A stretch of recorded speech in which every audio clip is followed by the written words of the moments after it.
Hulaan nyo, ano ito? Hulaan nyo nga kung ano ito.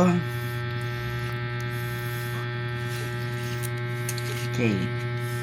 Ito ay isang pasta na pinakuluan sa tubig. Tapos, nagayat siya ng nagayat ng ayan, carrots. Tapos nilagyan ng pasas. Tapos nilagyan ng bacon. O, diba? May bacon pa siya kasama. Tapos nilagyan din siya ng